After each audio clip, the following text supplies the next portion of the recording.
Jadi sesuatu badan intelijen itu kuat atau tidaknya yang jelas yang sangat mempengaruhi itu adalah anggarannya.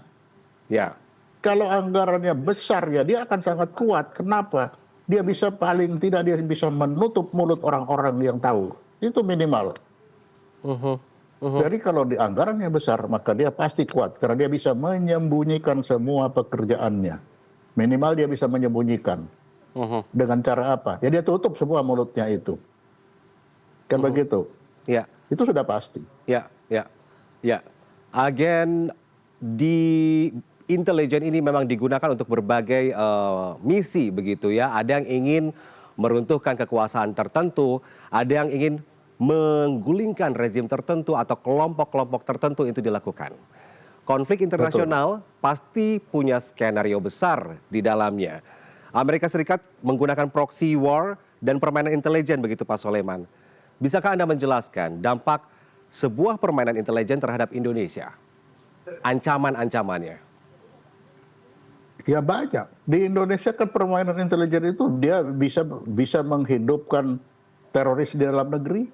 Mhm. Dia bisa menggalang buruh supaya tiap hari berorasi di depan DPR.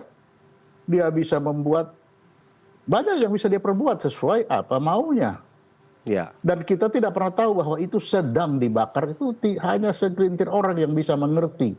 Oh ini memang misalkan ketika kita melihat demonstrasi buruh. Apakah itu demonstrasi betul-betul mereka ataukah ada penunggang gelap di belakangnya yang tidak terbaca? Kan begitu. Mhm. Mhm. Jadi sangat mudah, apalagi kalau uangnya banyak. Mhm. Untuk menggoyang satu negara itu sangat gampang deh. Ya. Ya di kita sini, di buruh kita digoyang lewat buruh, digoyang lewat mahasiswa. Itu apalagi mahasiswa, mereka tidak tahu bahwa mereka sedang ditunggangi. Nah, yang aneh kan kita lihat waktu bagaimana mahasiswa mendemo DPR tentang undang-undang apa waktu itu, Cipta Kerja. Mhm. Begitu ditanya, Anda sudah baca enggak undang-undang itu? Belum. Nah, dari situ kan kita bisa lihat bahwa mereka ini dibakar Mhm. untuk membuat itu. Dia tidak tahu apa yang sedang dia lakukan. Ya. Itu contohnya. Ya. Ya. Ya. Tadi Pak Soleman Gitu. mengatakan bahwa cara kerja intelijen memainkan perannya ini harus punya tergantung dari pendanaan begitu ya. Anda melihat bagaimana Iya, di itu. Indonesia ketika kita melihat bahwa CIA di Amerika Serikat saja mampu merobohkan, menggulingkan rezim tertentu di negara lain yang bukan negaranya sendiri. Tetapi kita melihat potret Indonesia saja. Pak Soleman pernah menjadi kabais begitu ya. Ya, Apakah di Indonesia pemerintah mensupport dengan sangat besar untuk peran-peran intelijen di dalam negeri? tidak. Ya, sudah pasti ya Pak Soleman ya. Menyedihkan. Menjadikan.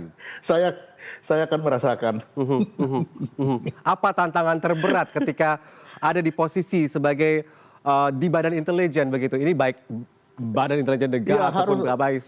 harus melaksanakan tugas tanpa didukung oleh anggaran yang cukup. Mhm, Kan misalkan contoh paling bagus.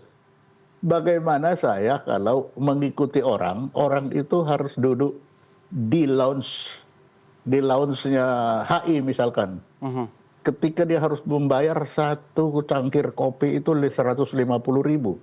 mhm, Lalu kalau kita mengirim anak buah yang anggaran di militer itu hanya sebulan 100.000, gimana?